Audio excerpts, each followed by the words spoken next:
Hello friends, आज मैं आपके साथ मैक्रो इकोनॉमिक्स का एक बहुत इंपॉर्टेंट चैप्टर लेके आया हूँ जिसका नाम है Keynesian theory of income and employment determination. तो चलिए शुरू करते हैं विदाउट वेस्टिंग एनी टाइम। इस चैप्टर के सारे लिंक आपको डिस्क्रिप्शन में मिल जाएंगे। नंबर वाइज देखोगे तो सारी जो केनेजियन थ्योरी है वो समझ आ जाएगी और जिस हिसाब से मैंने लिखी है पेपर में उस हिसाब से आपने लिखनी है। ठीक है, तो चलिए शुरू करते हैं। JM Keynes has discussed the determination of equilibrium level of national income in two sector economy including household sector and producer sector. तो जेएम केन्स जो हैं, कुछ लोग इसको केन्स कहते हैं, इनके नाम को कुछ केन्स कहते हैं, कुछ भी बोलो कोई दिक्कत नहीं है। तो जॉन मेनार्ड केन्स, इन्होंने टू सेक्टर मॉडल के थ्रू नेशनल इनकम को डिटर्मिन करने की कोशिश की और अपने मॉडल में पूरा तरीके से बताया किस किस तरीके से होगा। और दो सेक्टर्स कौन कौन से, household sector and producer sector. Keynes model या Keynesian model assumes output to be perfectly elastic. जो केन्स है वो सप्लाई को बहुत कम फोकस देते हैं, डिमांड पे ज़्यादा फोकस करते हैं। वो कहते हैं जो सप्लाई है वो परफेक्टली इलास्टिक है और डिमांड के चेंज होने से सप्लाई अपने आप को खुद ही एडजस्ट कर लेती है। Price level, labour productivity and production technique are assume to be constant. तो वो ये अपने मॉडल में एज्यूम करके चलते हैं कि प्राइजेस कांस्टेंट रहेंगे, लेबर की प्रोडक्टिविटी मतलब एफिशिएंसी कांस्टेंट रहेगी, जो टेक्निक ऑफ प्रोडक्शन है वो कांस्टेंट रहेगी। ठीक है, और भी क्या अजम्पशंस है वो मैं नीचे डिस्कस करूंगा। The nature of assumptions renders the Keynesian theory as a short period analysis of the equilibrium level of income and output. तो जो एजम्पशंस की नेचर है वो हमें ये साफ साफ बताती है कि जो केनेजियन थ्योरी है वो शॉर्ट पीरियड को एज्यूम करती है और लॉन्ग पीरियड के वेरिएबल्स को स्टडी नहीं करती। चलिए अब शुरू करते हैं एजम्पशंस। तो सबसे पहले एजम्पशंस की हेडिंग बनानी है आपने, जैसे मैंने बनाई है पेपर में। फर्स्ट एजम्पशन है Keynesian theory of employment holds good in short period. Keynes की जो थ्योरी है वो सिर्फ शॉर्ट पीरियड की थ्योरी है, क्योंकि केन्स का मानना था in long run we all are dead. Next, perfectly competitive economy है, मतलब परफेक्ट कॉम्पिटिशन है इकोनॉमी में। Third, closed economy. Closed economy वो इकोनॉमी होती है जिसका रेस्ट ऑफ द वर्ल्ड के साथ कोई इंपोर्ट एक्सपोर्ट रिलेशन नहीं होता। तो जब मैं केन्स की क्रिटिसिज्म कराऊंगा तो उसमें ये भी क्रिटिसिज्म का पॉइंट होगा कि भाई परफेक्ट कंपटीशन भी नहीं होता और क्लोज्ड इकोनॉमी भी नहीं होती। आजकल तो एक्सपोर्ट इंपोर्ट के रिलेशन कंट्रीज के बीच में होते हैं। नेक्स्ट आ जाता है labour is a only variable factor production. तो इसमें ये भी एज्यूम किया गया है कि शॉर्ट पीरियड में labour he variable factor of production होगा, मतलब लेबर की क्वांटिटी में ही चेंज कर सकते हैं। नेक्स्ट आ जाता है टेक्नोलॉजी रिमेन्स कांस्टेंट। टेक्नोलॉजी जो है कांस्टेंट रहेगी, शॉर्ट पीरियड में एकदम से टेक्नोलॉजी चेंज नहीं हो सकती। नेक्स्ट आ जाता है मनी इल्यूजन्स। मैंने मनी इल्यूजन्स को जानबूझ के थोड़ा लंबा रखा है क्योंकि जो मनी इल्यूजन्स का टॉपिक है ये 2 नंबर में अलग से भी पूछा जा सकता है। मनी इल्यूजन्स का मतलब क्या है, चलिए शुरू करते हैं। Money illusions is the belief that changes in the nominal wage represent changes in the real wage. तो जो वर्कर है वो ये सोचता है कि अगर मेरी मनी वेज में चेंज आ गया तो मेरी रियल वेजेस भी बढ़ गई हैं, मगर असल ज़िंदगी में क्या होता है, अगर आपकी मनी वेज कर दी 10,000 से 12,000, मतलब आपको 10,000 तनख्वाह मिल रही थी, 12,000 कर दी, मगर पेट्रोल का रेट 60 रुपये से 120 रुपये हो गया, तो आपकी परचेजिंग पावर, तो आपकी जो रियल वेजेस हैं वो तो गिर गई ना उल्टा। ठीक है ना। Keynes theory of employment assumes that people have money illusions. लोगों को मनी इल्यूजन्स है, that money the value of money remains constant. वो सोचते हैं अगर हमें तनख्वाह बढ़ गई तो मनी की वैल्यू तो कांस्टेंट रहेगी। In other words, they believe that real wages will also increase in the same proportion as money wages. उनको ये लगता है कि जैसे जैसे हमारी तनख्वाहें बढ़ेंगी वैसे वैसे हमारी रियल वेजेस भी बढ़ेंगी। मनी वेज होता है जो आपको तनख्वाह मिली, रियल वेज होता है कि आपकी परचेज करने की पावर। तो अगर आपकी तनख्वाह ज़्यादा बढ़ रही है तो ज़रूरी नहीं है कि आपकी परचेज करने की पावर भी बढ़ रही है। क्यों? क्योंकि अगर प्राइजेस बढ़ गए तो अगर आपकी इनकम डबल हो गई और प्राइजेस 3 गुना बढ़ गए तो असल ज़िंदगी में तो आपकी परचेसिंग पावर गिर गई। Thus, people tend to ignore the effect of changes in the price on money wages. तो जब भी प्राइजेस में चेंजेस आते हैं तो लेबरर्स या लोग इग्नोर कर देते हैं उसको और वो सोचते हैं अगर हमारी तनख्वाह बढ़ गई तो कोई चक्कर नहीं है। तो इसलिए ज़्यादातर होता क्या है, जब जो गवर्नमेंट सर्विसेज करते हैं उनको डीएनएस अलाउंस मिलता है 1%, 2%, 5%, और प्राइजेस बढ़ते हैं 6%, 8%, 10%, तो असल में तो उनकी परचेजिंग पावर पहले से कम हो गई। नेक्स्ट अजम्पशन है saving is a function of income and investment is a function of MEC. पुरानी थ्योरी, क्लासिकल थ्योरी और सेज लॉ कहती थी कि सेविंग रेट ऑफ इंटरेस्ट पे डिपेंड करता है। ये कहता है कि भाई रेट ऑफ इंटरेस्ट के साथ साथ इनकम पे भी डिपेंड करता है, मेनली इनकम पे डिपेंड करता है। और इन्वेस्टमेंट किस पे डिपेंड करता है, मार्जिनल एफिशिएंसी ऑफ कैपिटल, मतलब एक्सपेक्टेड प्रॉफिटेबिलिटी। अगर एक्सपेक्टेड प्रॉफिट होगा तभी तो इन्वेस्ट करोगे ना, वरना क्यों करोगे। Next, money acts as a store of value. तो क्लासिकल थ्योरी वाले कहते थे कि ये जो है पूरा का पूरा जो मनी है ये मीडियम ऑफ एक्सचेंज के तौर पे यूज़ किया जाता है, मगर ये कहते थे, केन्स कहते थे कि स्टोर ऑफ वैल्यू पे के यूज़ में भी लाया जा सकता है। नेक्स्ट आ जाता है इक्विलिब्रियम। आपने हेडिंग बनानी है इक्विलिब्रियम डिटर्मिनेशन या इक्विलिब्रियम नेशनल इनकम डिटर्मिनेशन या इक्विलिब्रियम जीडीपी डिटर्मिनेशन, ठीक है। Keynes discussed two approaches to determine equilibrium GDP. उन्होंने कहा था कि इक्विलिब्रियम लेवल ऑफ आउटपुट को डिटर्मिन करने के दो तरीके हैं। बोथ जो दोनों के दोनों तरीके हैं वो सेम जो है रिजल्ट वो प्रोवाइड करवाते हैं। कौन कौन से हैं? पहला aggregate expenditure and aggregate output approach. Aggregate expenditure is same like aggregate demand, ठीक है। And next is saving and investment approach. तो ये दोनों अप्रोचेस मैंने डिस्कस की हुई हैं। फर्स्ट हेडिंग बनाई है एग्रीगेट एक्सपेंडिचर, जिसको मैंने एई लिखा हुआ है, and aggregate output approach. According to this approach, equilibrium GDP is determined at a level where aggregate expenditure is equals to aggregate income, या फिर हम इनकम को Y को एग्रीगेट सप्लाई भी कह देते हैं, ठीक है। तो अब सबसे पहले मैंने हेडिंग बना के लिखा हुआ है aggregate expenditure AE। In two sector closed economy aggregate expenditure is the sum of consumption and investment. अगर हम सिर्फ दो सेक्टर की बात कर रहे हैं तो एग्रीगेट एक्सपेंडिचर टोटल खर्चा किसके बराबर हुआ? Consumption expenditure and investment expenditure, ठीक है, C+I के बराबर हुआ। Since we are considering two sector closed economy, it is essential that there is no government expenditure. मतलब AE के अंदर एग्रीगेट एक्सपेंडिचर के अंदर जो G कंपोनेंट है वो नहीं आएगा, एंड एक्सपोर्ट इंपोर्ट वाले भी नहीं आएंगे। जैसे AD का बड़ा फॉर्मूला होता है ना, C+I+G+X-M, वो नहीं आएगा क्योंकि हम एज्यूम कर रहे हैं सेक्टर्स ही दो हैं, ठीक है। C refers to desired expenditure और planned expenditure on domestically produced goods and services by households. तो C क्या है? कंजम्पशन एक्सपेंडिचर, जो डोमेस्टिकली प्रोड्यूस्ड गुड्स के ऊपर जो उनको कंज्यूम करने के ऊपर जो खर्चा किया जाएगा, डिजायर्ड खर्चा, ये बात याद रखना, ठीक है। और I क्या है? I refers to the desired expenditure or planned expenditure on domestically produced goods and services by the producer। तो C कौन कर रहा है? कंज्यूमर्स का डिजायर्ड खर्चा। और I क्या है? प्रोड्यूसर्स का डिजायर्ड खर्चा। प्रोड्यूसर खर्चा किस पे करेंगे? कैपिटल गुड्स पे करेंगे ना, मशीनें लेंगे, ठीक है। तो अगर मैं इसका एक डायग्राम बनाऊं तो ये आई कर्व है, आई मतलब investment curve. Investment curve parallel to X axis है जो हमें दिखाती है कि ये ऑटोनॉमस इन्वेस्टमेंट है, और सी कर्व कंजम्पशन कर्व है जो कि हाउस होल्ड्स करते हैं, और C+I कर लेंगे तो ये AE कर्व पैरेलल बन जाएगी। ये जो C कर्व और AE कर्व है ये आपस में पैरेलल इसलिए क्योंकि इसमें ये जो I है ये ऐड हो रहा है और I कांस्टेंट है। अगर C के अंदर कांस्टेंट वैल्यू डालेंगे तो ये दोनों पैरेलल ही होंगे ना, ठीक है। नेक्स्ट इसके ऊपर आप एक दो लाइनें लिख के इसको एक्सप्लेन कर सकते हो। नेक्स्ट आ जाता है एग्रीगेट आउटपुट। एग्रीगेट आउटपुट, जिसको एग्रीगेट सप्लाई भी कहा हुआ, refers to the planned output in accounting year. एक अकाउंटिंग ईयर में प्लान्ड आउटपुट जो भी होगी उसको एग्रीगेट आउटपुट, और कुछ बुक्स में इसको एग्रीगेट सप्लाई भी कहा हुआ है। How much output the domestic producers will produce, which नहीं आना था, यहाँ पे आना था विल, तो मैं यहाँ लिख देता हूँ विल। कभी कभी लिखने में स्पीड काफ़ी हो जाती है तो दिमाग इधर उधर चला जाता है। How much output the domestic producers will produce depends upon the expected level of demand. तो जो भी एक्सपेक्टेड डिमांड होगी उसके ऊपर डिपेंड करता है कि जितने भी प्रोड्यूसर्स हैं वो कितना माल बनाएंगे। It is assumed that inputs are always available in response to higher level of planned output, so that output always adjusts itself to changes in the aggregate expenditure। तो केन्स ये assume कर रहे हैं कि भाई जो भी इनपुट्स हैं, रॉ मटेरियल है, वो इजीली अवेलेबल है इन सच अ वे कि जब मर्जी सप्लाई बढ़ानी पड़े उसी टाइम सप्लाई बढ़ जाएगी। तो मतलब सप्लाई को परफेक्टली इलास्टिक टाइप माना गया कि जब भी डिमांड बढ़ेगी सप्लाई अपने आप ही उस लेवल पे पहुंच जाएगी। Aggregate supply is only a passive determinant of equilibrium level of income.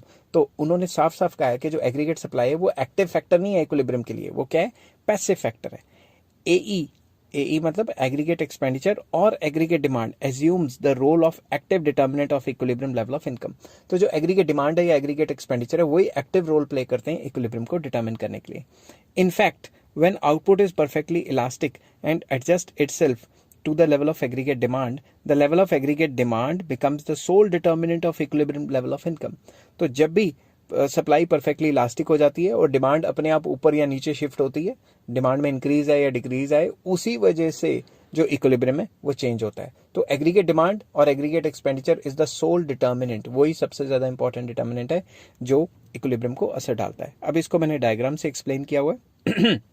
अब ध्यान से देखने वाली बात है, ये aggregate expenditure is equals to income वाली कर्व है, it is equal to income is equal to aggregate supply.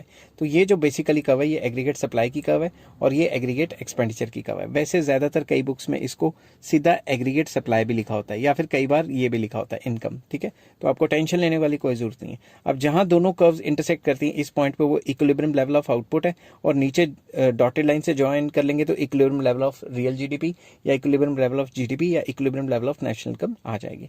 अब ये जो शेडेड पोर्शन अगर आप देखें ये वाला, ठीक है, इस लेवल पे जो डिमांड है मतलब एग्रीगेट एक्सपेंडिचर है वो ज्यादा है और एग्रीगेट सप्लाई जो है वो कम है। ऐसी सिचुएशन में क्या होता है वो आगे डिस्कस करेंगे। और इस जगह पे देखें शेडेड पोर्शन में तो एग्रीगेट सप्लाई क्या है, ज्यादा है और एग्रीगेट एक्सपेंडिचर क्या है, कम है, ठीक है। तो मैंने हल्का फुल्का सा डायग्राम की एक्सप्लेनेशन लिखी हुई है। In this diagram 45 degree line of the reference जो है क्या शो करती है, it shows the equality between aggregate demand and income और AD is equal to AS। ये जो लाइन है 45 डिग्री, ये वाली लाइन ये शो करती है कि AD is equal to AS बराबर होंगे at different levels of income, employment and output. Equilibrium between AE and Y मतलब aggregate supply would occur only on 45 degree line. जो भी इक्विलिब्रियम होगा वो इसी लाइन के ऊपर होगा, इसी लाइन के ऊपर होगा, समझ गए बात। तो अगर एग्रीगेट डिमांड यहां से काटती तो यहां पे कहीं इक्विलिब्रियम हो जाता, समझ रहे हो ना बात। As every point of line refers to the equality between AE मतलब aggregate expenditure and income.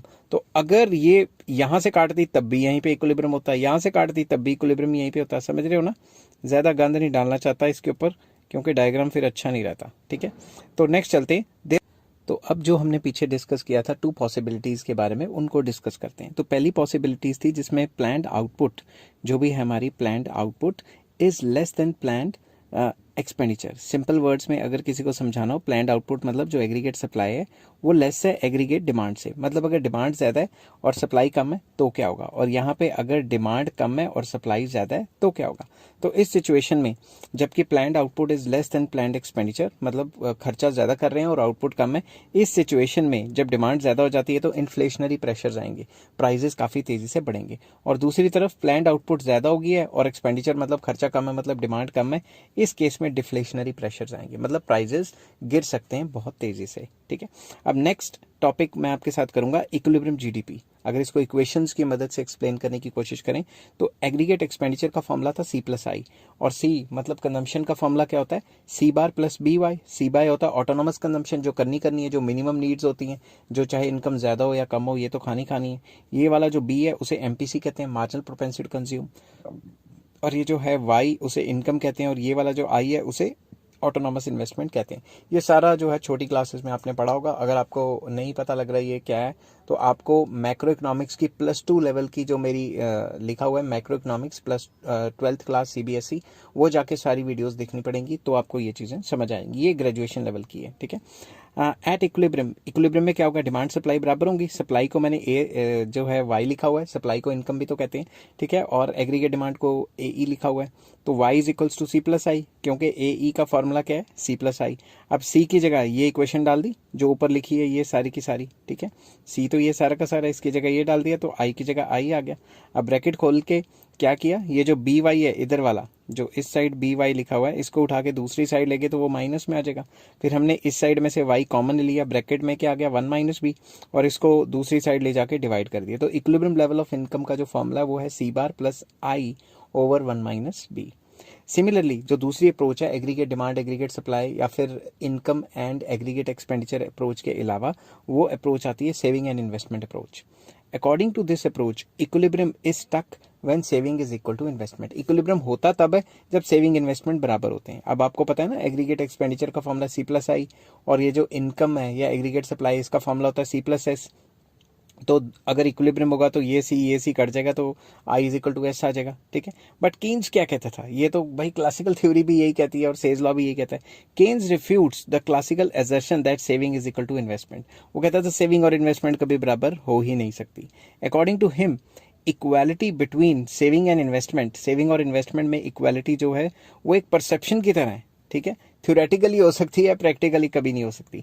He challenges the classical assertion making the following observation. उसने क्लासिकल थ्योरी को और क्लासिकल असर्शन को या प्रिंसिपल्स को चैलेंज किया था।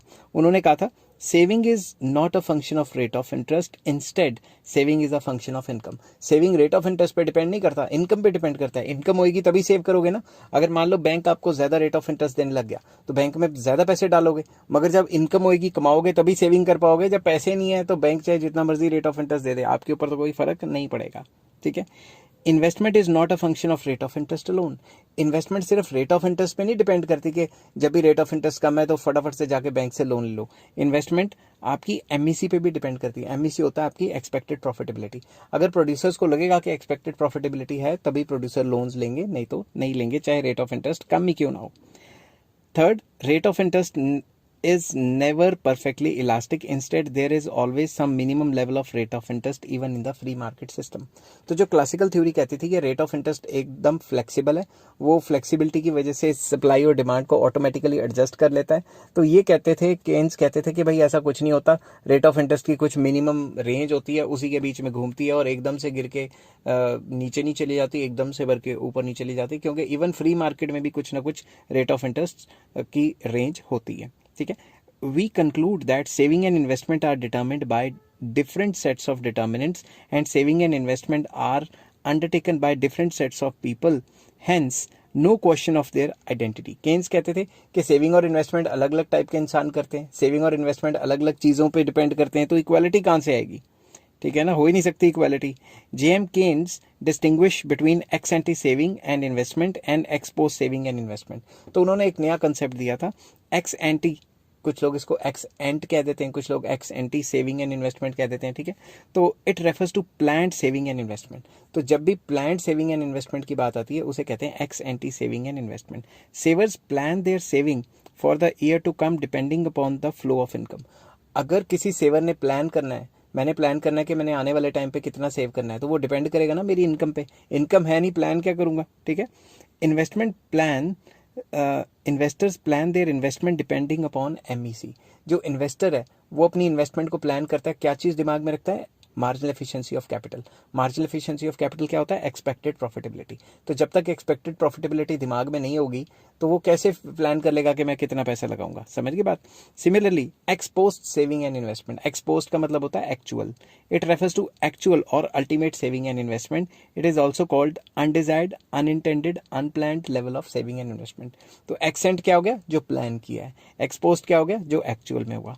तो इक्विलिब्रियम कहाँ पे होता है? जब इन्वेस्टमेंट का जो ऑटोनॉमस इन्वेस्टमेंट है जो पैरेलल टू एक्स एक्सिस है वो सेविंग कर्व को आपस में इंटरसेक्ट करती है, तभी इक्विलिब्रियम होता है। ठीक है। अब estimation of equilibrium GDP. Equilibrium GDP को एस्टिमेट करना है, इसके थ्रू तो कैसे करेंगे? अब जो सप्लाई साइड को देखें तो y is equals to C plus S होता है। ठीक है। y क्या है? Aggregate supply. इसका फॉर्मूला क्या होता था? C plus S. तो मैं आपको बता देता हूँ, एग्रीगेट सप्लाई कोई इनकम का हुआ है तो इसका फॉर्मूला क्या है? C plus S. ठीक है। अब ये जो सी है मतलब कंजम्पशन है ये वाला, इसका फॉर्मूला है सी बार प्लस बी वाई। अब मैं इसकी जगह ये लिख सकता हूँ, ये जो ये वाला सी है इसकी जगह ये लिख लिया। फिर मैंने क्या किया? मैंने ये जो सेविंग है ये एक साइड कर दिया और ये सारा एक साइड करके वाई के साथ माइनस में ले आया। अब मैं क्या करूँगा? इस वाई और इस वाई को कॉमन ले लूँगा और अंदर 1 माइनस बी रह जाएगा। तो अब एट इक्विलिब्रियम लेवल सेविंग और इन्वेस्टमेंट बराबर होते हैं, तो सेविंग की जगह पे मैं ये सारी इक्वेशन डाल देता हूँ, ये जो मैंने यहाँ पे लिखी हुई है ये पूरी इक्वेशन, और इन्वेस्टमेंट की जगह पे इन्वेस्टमेंट ही रहने देता हूँ। अब मैं क्या करूँगा? ये जो माइनस सी बार है उसको उठा के उधर लेके जाऊँगा तो प्लस सी बार हो जाएगा। ठीक है। अब ये जो 1 माइनस बी है इसको डिवाइड करूँगा तो ये नीचे चला जाएगा, और आपको पता है ना 1 minus B M P S होता है। ठीक है ना, क्योंकि M P C plus M P S 1 होता है। ठीक है। और अगर मैंने इसको बी लिया हुआ है तो ये एम पी एस है, तो मैं ऐसे भी तो लिख सकता हूँ ना, M P S is equals to 1 minus B. तो मैंने आपको ये दिखाना था कि सेविंग इन्वेस्टमेंट अप्रोच से भी यही रिजल्ट्स आ रहे हैं। और अगर मैं एग्रीगेट एक्सपेंडिचर एंड एग्रीगेट उससे बात करूँ, aggregate expenditure and aggregate supply, aggregate जो है सप्लाई या इनकम, जो aggregate demand aggregate supply approaches हैं, उससे भी यही आंसर आ रहा है। तो चाहे सेविंग इन्वेस्टमेंट अप्रोच करो, चाहे aggregate demand and aggregate supply approach use करो, तो आंसर सेम आता है। हेलो फ्रेंड्स, आज मैं आपके साथ लाया हूँ मैक्रो इकोनॉमिक्स का एक और टॉपिक जिसका नाम है theory of income and employment. के अंडर ये कॉन्सेप्ट आता है, नाम है इफेक्टिव डिमांड। तो इफेक्टिव डिमांड का कॉन्सेप्ट अगर हम केनीजियन थ्योरी में नहीं डिस्कस करेंगे तो केनीजियन थ्योरी पूरी नहीं होगी, क्योंकि कहीं ना कहीं डायरेक्टली और इनडायरेक्टली सारी की सारी केनीजियन थ्योरी जो है इफेक्टिव डिमांड पे ही बेस्ड है। तो चलिए शुरू करते हैं without wasting any time.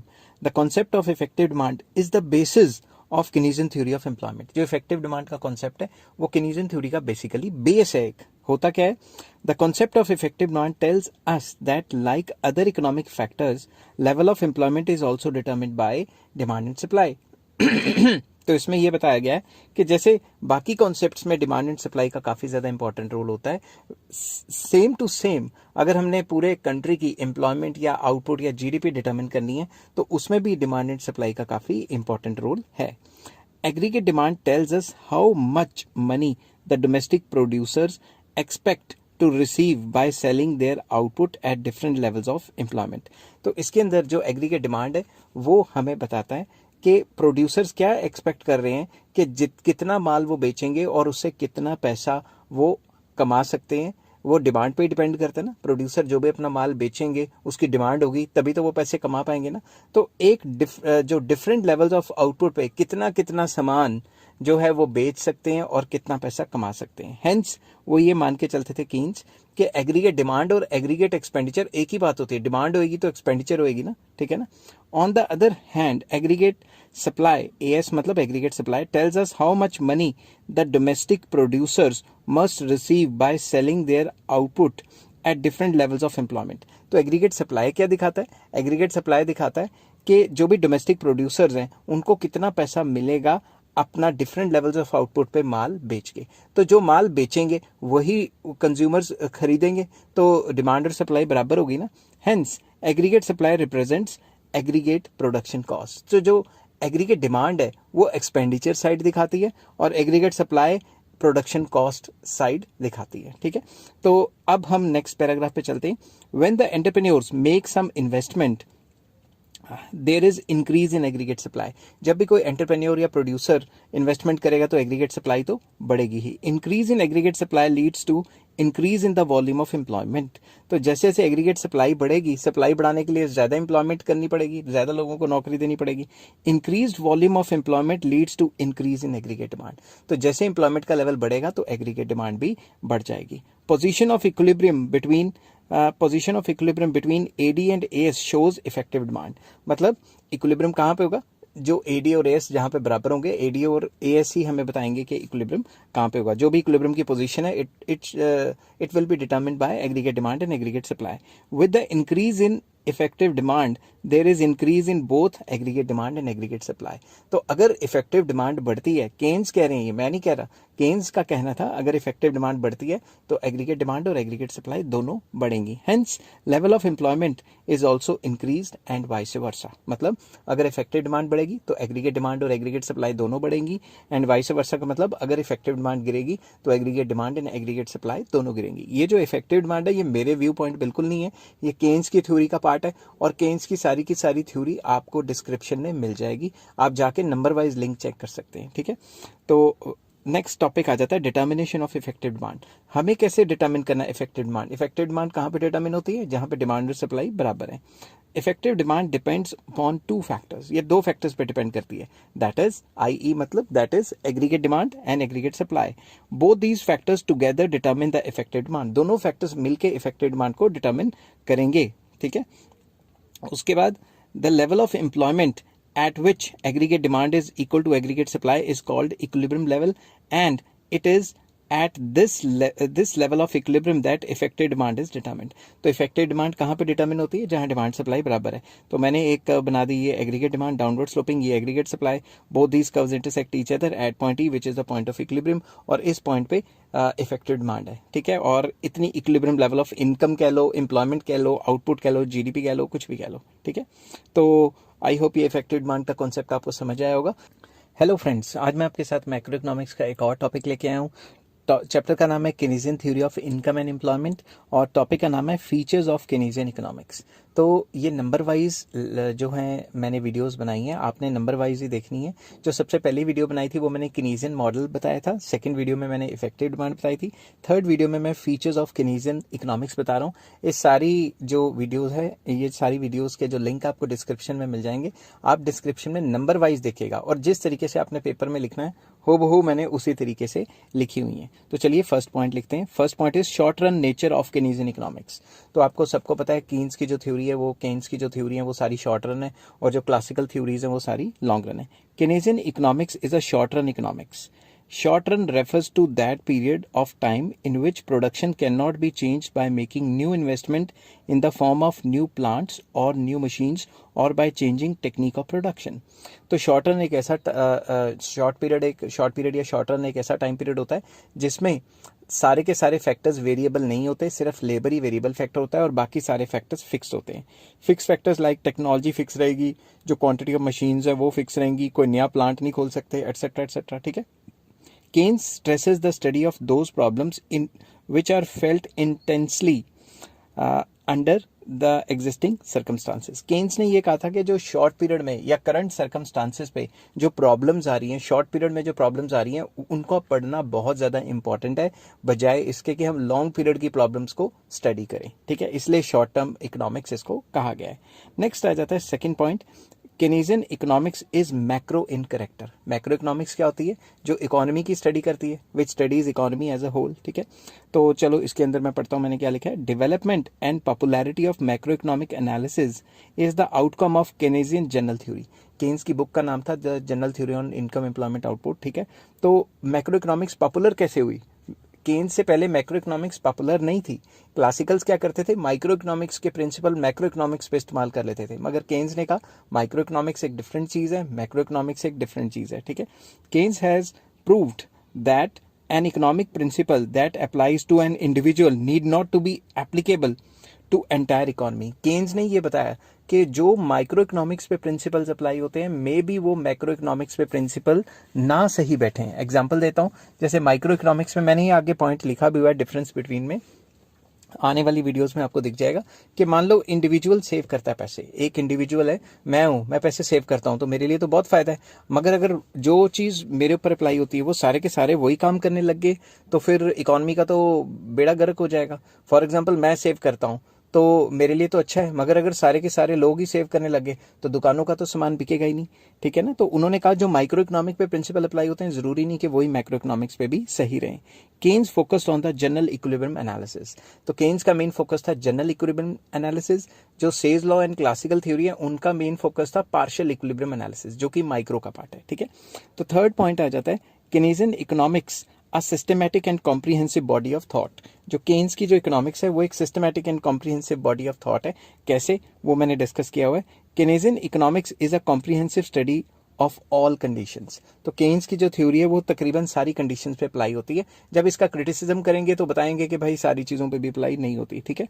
It embraces inflation. ये इन्फ्लेशन की बात करती है, डिफ्लेशन की बात करती है, बूम एंड डिप्रेशन की बात करती है.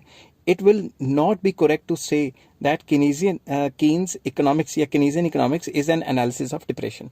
तो कहने की बात यह है कि कई लोग इसको क्रिटिसाइज करते हैं कि केन्स ने 1929-30 के डिप्रेशन के बाद थ्योरी दी थी तो सिर्फ डिप्रेशन की स्टडी करती है. ऐसा तो नहीं है. ठीक है.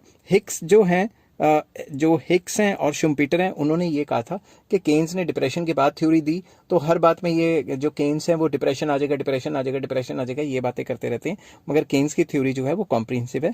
वो इन्फ्लेशन की बात भी करती है, डिफ्लेशन की बात भी करती है, बूम की बात भी करती है और डिप्रेशन की बात भी करती है. Keynesian economics is refer to an economics of depression alone.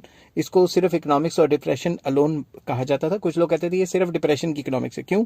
The general theory क्यों? It undertakes the comprehensive study of depression and unemployment as it was written after the Great Depression of 1930. तो जब इन्होंने book लिखी मेरे ख्याल से 33-34 में, 1933 या 34 में जब बुक प्रिंट की, तो उसमें जो 1929-30 में जो ग्रेट डिप्रेशन आया था वर्ल्ड इकोनॉमी में, उसके बारे में काफ़ी डिटेल्ड था. ठीक है.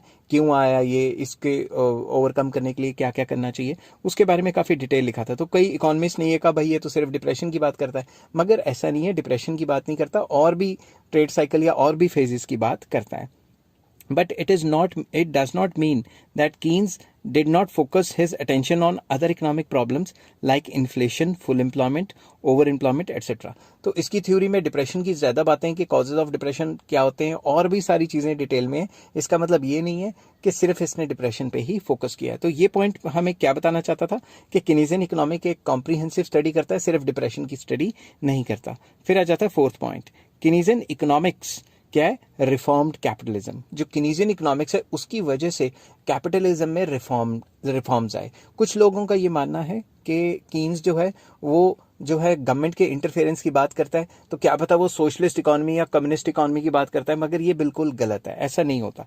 ठीक है, केन्स ने सोशलिज्म की कभी फेवर नहीं की, उसने कहा कि कैपिटलिज्म अच्छी है मगर इसमें कुछ रिफॉर्म्स आने चाहिए। ठीक है, अब मैं इसको इंग्लिश में पढ़ लेता हूँ। Keynes objective was to reform and not to destroy the capitalism। Keynes का मेन मकसद था कि रिफॉर्म्स लेके आने। किस में रिफॉर्म्स लेके आने? कैपिटलिज्म में, ना कि इसको डिस्ट्रॉय करना। In his opinion capitalism of pre war period is irrelevant under the change circumstances. जो वर्ल्ड वॉर के बाद जो सर्कमस्टांसेस आए हैं, इन सर्कमस्टांसेस में जो केन्स की जो केन्स ने कहा था जो पुराने जो कैपिटलिज्म चल रहा था वो अब इररिलेवेंट रह गया, उसमें कुछ चेंजेस करने पड़ेंगे। Keynes was very much in favour of various institutions of capitalism, that is private property, freedom of choice, profit motive या profit maximization, price mechanism etcetera. Keynes को बहुत ज़्यादा पसंद थे और वो फेवर में था। कैपिटलिज्म के कई इंस्टीट्यूशंस हैं, लाइक प्राइवेट प्रॉपर्टी रखना, प्रॉफिट कमाना और चॉइस होना, फ्रीडम ऑफ चॉइस मतलब मैं अपनी मर्जी से गुड्स एंड सर्विसेज खरीद सकूं कोई भी, और प्राइस मैकेनिज्म जो कि डिमांड सप्लाई तय करता है वो उसकी फेवर में था। However he did not subscribe to the view of capitalism that government should not interfere in the economic activities and there is automatic adjustment in the economic forces। मगर वो classical theory की ये बात जिसमें classicals कहते थे कि government को इंटरवीन नहीं करना चाहिए, नंबर वन। नंबर टू कि अगर कुछ ऑटोमेटिकली कुछ उल्ट पुल्ट हो जाता है इकोनॉमी में, तो ये जो वेरिएबल्स हैं, कौन से variables? Price level, wage rate and rate of interest, ये तीनों चीजें अपने आप इक्विलिब्रियम ले आएंगी, जिनको उन्होंने ऑटोमेटिक एडजस्टमेंट कहा था। वो कहता ऐसा बिल्कुल नहीं है, ये गलत बात है। वो कहता अगर इकोनॉमी एक बार डिसइक्विलिब्रियम में चलेगी वो खुद ब खुद इक्विलिब्रियम में नहीं आ सकती। Keynes has strongly supported government intervention in the economic sphere. उन्होंने कहा था कि गवर्नमेंट इंटरवेंशन होनी चाहिए, उन्होंने सपोर्ट किया था इसका। His motive was to save capitalism. उसका मेन मकसद क्या था केन्स का? कि भाई कैपिटलिज्म को सेव करें, क्योंकि अगर सेव नहीं करते तो क्या पता खत्म ही हो जाती अब तक। Keynes was not a supporter of communism and collectivism। Keynes ने कभी भी कम्युनिज्म जो रशिया फॉलो करता है या कोलेक्टिविज्म उसको कभी मतलब सपोर्ट नहीं किया। Rather he was their critic, उनकी बुराई करता था कि ऐसा सिस्टम नहीं होना चाहिए। ठीक है, मतलब गवर्नमेंट की पूरी डोमिनेंस नहीं होनी चाहिए। He suggested government interference in the economic sector so that private enterprises may run successfully. उन्होंने कहा था, केन्स ने कहा था कि गवर्नमेंट की इंटरफेरेंस होनी चाहिए ताकि जो प्राइवेट सेक्टर में खामी है उनको पूरा किया जा सके। फिफ्थ पॉइंट है Keynesian economics a monetary economics. Keynes की जो इकोनॉमिक्स है वो एक मॉनिटरी इकोनॉमिक्स है। कैसे? Keynes acknowledged the influence of money in the determination of income and employment. Keynes ने कहा कि अगर हम इनकम एंड एम्प्लॉयमेंट या जीडीपी इसको डिटर्मिन करना चाहते हैं तो मनी की काफ़ी ज़्यादा इंपॉर्टेंस है। According to him rate of interest is determined by the demand for and supply of money. वो कहते थे जो रेट ऑफ इंटरेस्ट है वो demand for money and supply of money पे बेस्ड है। Increase money supply lowers the rate of interest. जब भी मनी सप्लाई बढ़ेगी, पैसे की सप्लाई ज़्यादा हो जाएगी, तो पैसे की कीमत क्या है? Rate of interest. तो रेट ऑफ इंटरेस्ट गिर जाएगा, which in turn induces more investment. तो जब रेट ऑफ इंटरेस्ट गिरेगा तो लोग लोन ज़्यादा लेंगे, प्रोड्यूसर्स लोन ज़्यादा लेंगे, इन्वेस्टमेंट बढ़ेगी and hence results into more output and employment. तो वो कहते थे मनी सप्लाई के बढ़ने से रेट ऑफ इंटरेस्ट गिर सकता है, जिससे इन्वेस्टमेंट लेवल बढ़ सकता है और इन्वेस्टमेंट के बढ़ने से आउटपुट एंड एम्प्लॉयमेंट बढ़ जाएगी। नेक्स्ट पॉइंट आ जाता है Keynesian analysis is mainly institutional.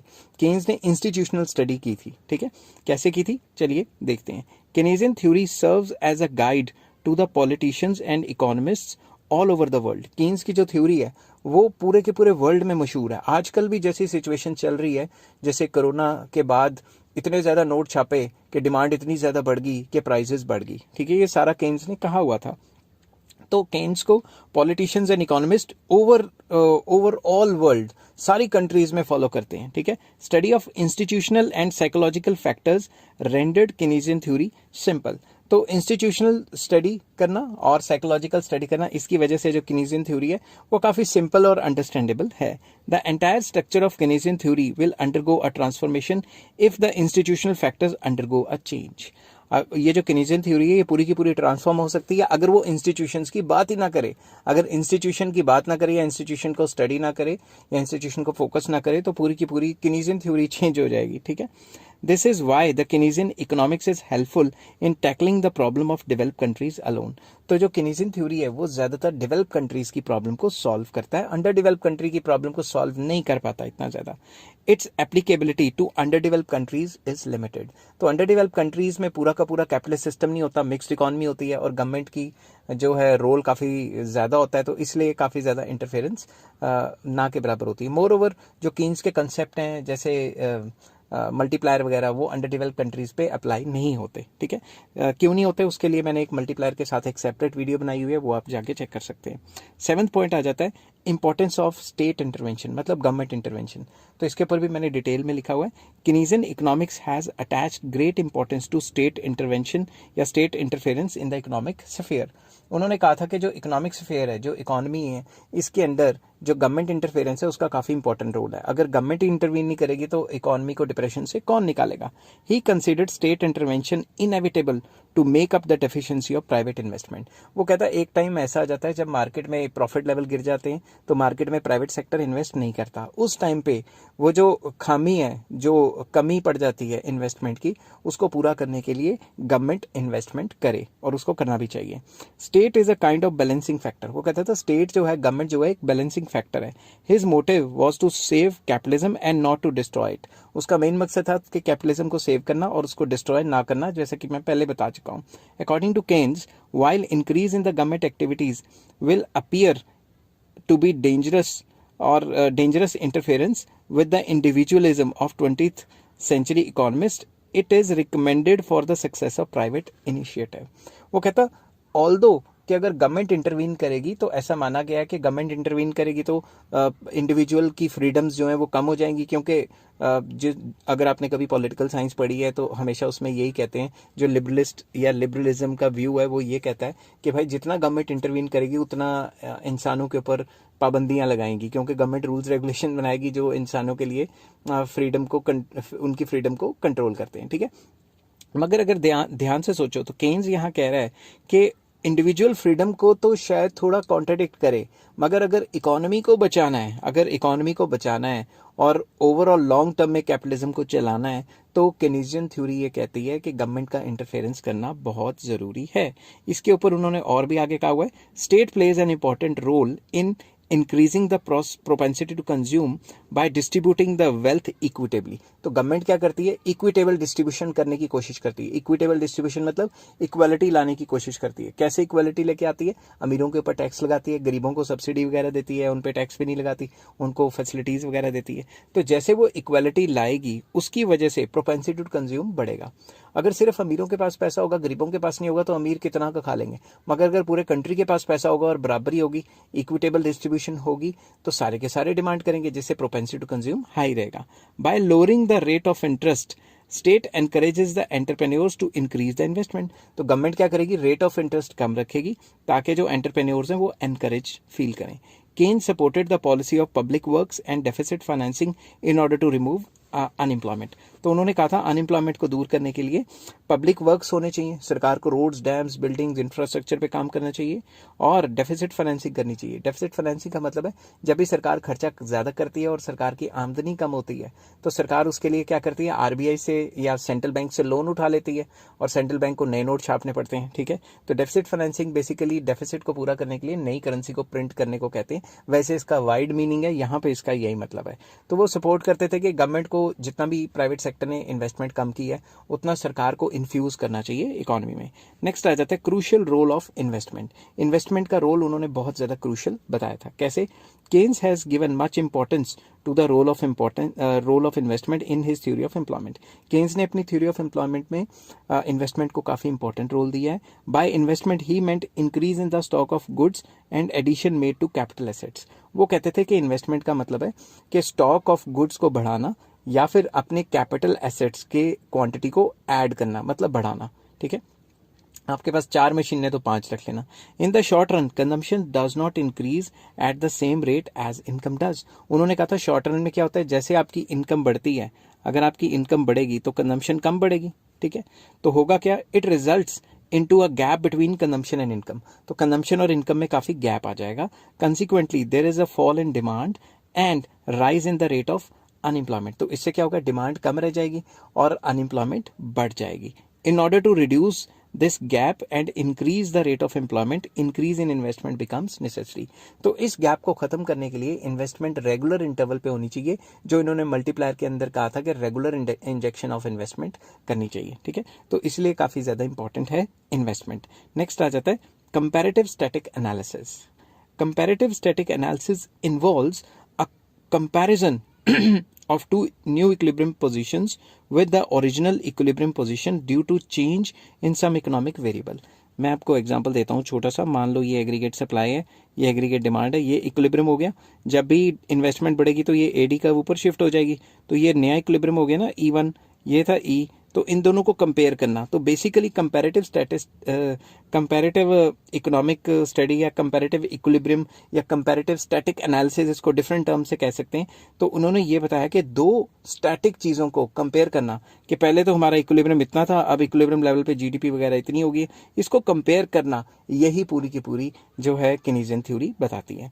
Professor जो है प्रोफेसर हैंसन, वो कहते थे, professor Hansen regards Keynesian analysis as comparative static because it compares position of equilibrium at different times। कि इन्वेस्टमेंट से पहले कितनी थी, अगर इन्वेस्टमेंट बढ़ गई तो वो कर्व एडी कर्व मैंने अभी ऊपर शिफ्ट करके बताई। तो बेसिकली ये कंपैरेटिव स्टैटिक एनालिसिस है जो दो डिफरेंट स्टैटिक इक्विलिब्रियम को कंपेयर करती है। नेक्स्ट पॉइंट आ जाता है a theory of shifting equilibrium. ये थ्योरी ऑफ शिफ्टिंग इक्विलिब्रियम है, फिर मैं इसमें वही बात करूंगा आपको कि बार बार वही बात कर रहे हैं। ये एग्रीगेट सप्लाई, ये एग्रीगेट डिमांड। वो कहता था रेगुलर इन्वेस्टमेंट करो तो नई एडी का ऊपर शिफ्ट हो जाएगी। पहले इक्विलिब्रियम पॉइंट ये था ई, अब ये था, तो ये कहता कि इक्विलिब्रियम शिफ्ट होता रहता है, ऊपर भी और ऐसे नीचे भी। समझ गए बात?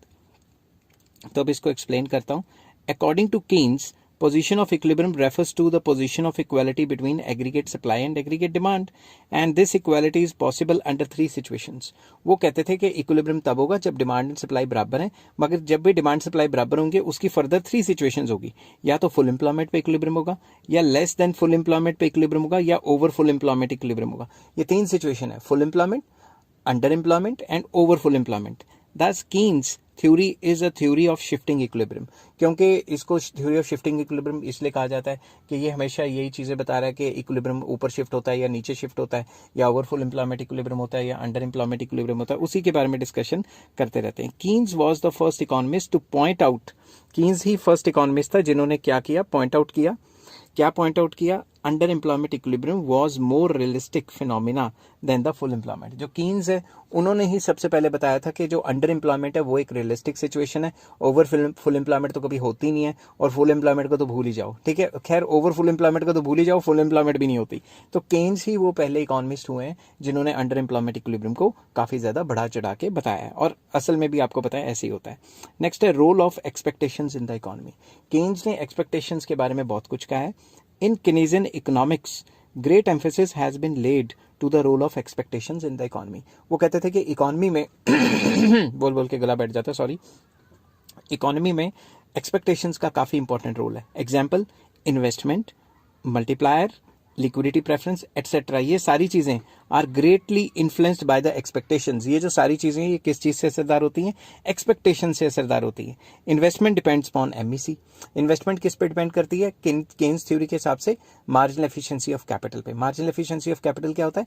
Expected profitability. अगर आपको ये नहीं पता तो आप मेरी प्लेलिस्ट में जाएं, और मैक्रो इकोनॉमिक्स ग्रेजुएशन लेवल करके प्लेलिस्ट है, उसमें सारा का सारा मैक्रो इकोनॉमिक्स का ग्रेजुएशन लेवल का दिया हुआ है। आप नंबर वाइज पढ़ेंगे तो मुझे पता है कि आपको समझ आएगा ही आएगा।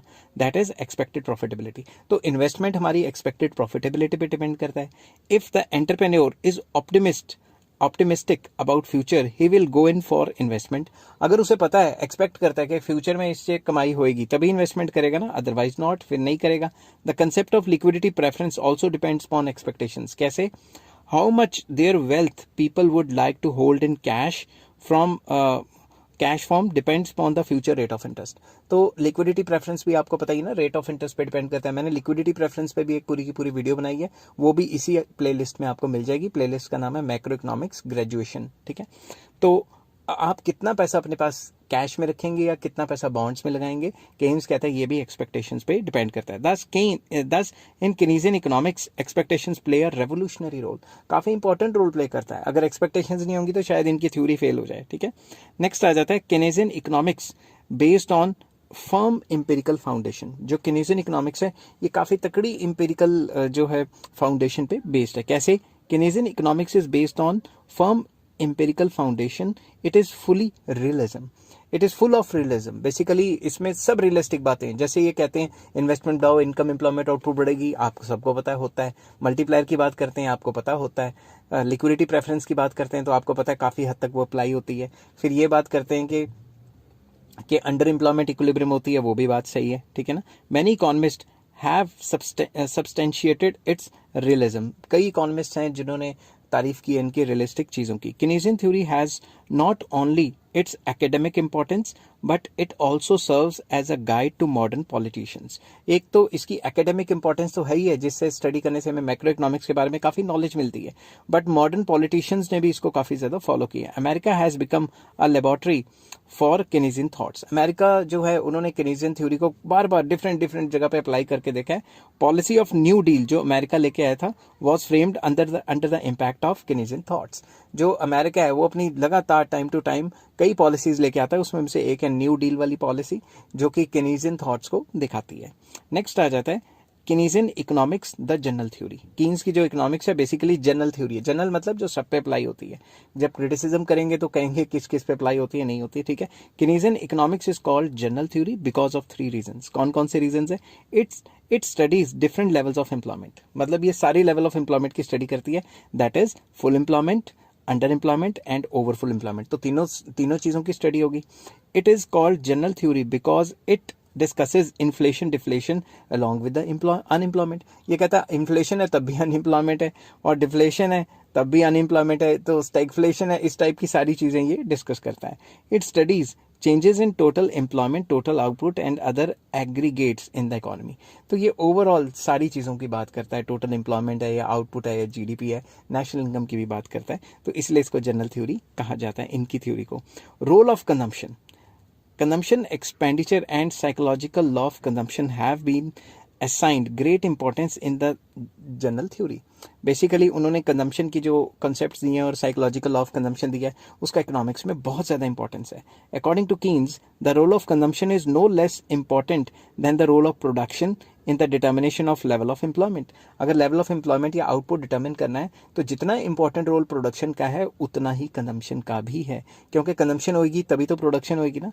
Consumption gives rise to demand and hence to production, bringing change in the employment. तो बेसिकली कंजम्पशन डिमांड को राइज देता है, और डिमांड होगी तभी प्रोडक्शन होगी, और अगर प्रोडक्शन होगी तभी तो एम्प्लॉयमेंट डिटर्मिन होगी या एम्प्लॉयमेंट लेवल बढ़ेगा।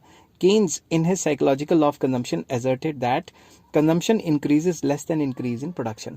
उन्होंने ये कहा था कंजम्पशन बढ़ती है मगर कंजम्पशन इनकम से कम बढ़ती है। मतलब आपने माल ज़्यादा प्रोड्यूस कर लिया और उस माल को प्रोड्यूस करने के लिए आपको थोड़ी सी इनकम दे दी, ठीक है, तो आपने माल ज़्यादा बनाया और माल बनाने के बाद आपको इनकम उससे कम दी और आप कंजम्पशन उससे भी कम करोगे तो मार्केट में कुछ ऐसा माल रह जाएगा जो बिकेगा ही नहीं।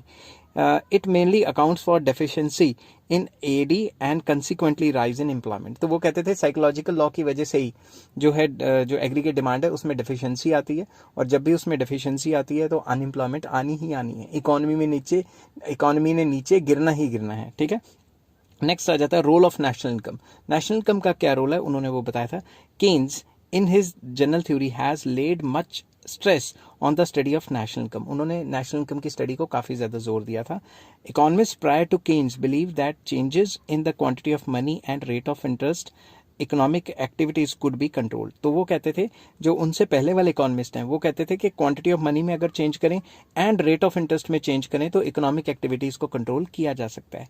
दे did not attach much significance to this study of national income. जो पुराने इकोनॉमिस्ट थे उन्होंने नेशनल इनकम की स्टडी को कोई ज़्यादा इंपॉर्टेंस नहीं दी, but according to Keynes without the help of national income problems like national output, overall employment can not be studied. मगर केन्स कहते थे कि अगर आपने नेशनल इनकम की स्टडी नहीं की तो नेशनल आउटपुट का कैसे पता लगेगा, जीडीपी का कैसे पता लगेगा और ओवरऑल एम्प्लॉयमेंट का कैसे पता लगेगा। इन कॉन्सेप्ट्स को स्टडी करने के लिए आपको बाकी कॉन्सेप्ट्स मतलब नेशनल इनकम स्टडी करनी ही पड़ेगी। नेक्स्ट आ जाता है रोल ऑफ लिक्विडिटी प्रेफरेंस। तो केन्स ने लिक्विडिटी प्रेफरेंस की थ्योरी दी थी और बताया था कि उसका काफ़ी इंपॉर्टेंट रोल है। Keynes, in his general theory, has given much importance to the concept of liquidity preference. उन्होंने liquidity preference को बहुत ज़्यादा importance दी थी। According to him, rate of interest is dependent upon the money held in cash by speculative motive. वो कहते थे rate of interest किससे determine करा जाता है, rate of interest is determine के liquidity preference for speculative motive कितना होगा। स्पेकुलेटिव मोटिव क्या होता है, ये मैंने लिक्विडिटी प्रेफरेंस की पूरी थ्योरी मैंने अपलोड की हुई है और ये आपको मिलेगी मैक्रो इकोनॉमिक्स ग्रेजुएशन लेवल नाम की प्लेलिस्ट में, जो कि मेरे चैनल पे ही है। हायर द लिक्विडिटी प्रेफरेंस, जितनी लिक्विडिटी प्रेफरेंस ज़्यादा होगी more will be the rate of interest. तो जितना आप लिक्विडिटी को प्रेफर करोगे उतना ज़्यादा रेट ऑफ इंटरेस्ट होगा।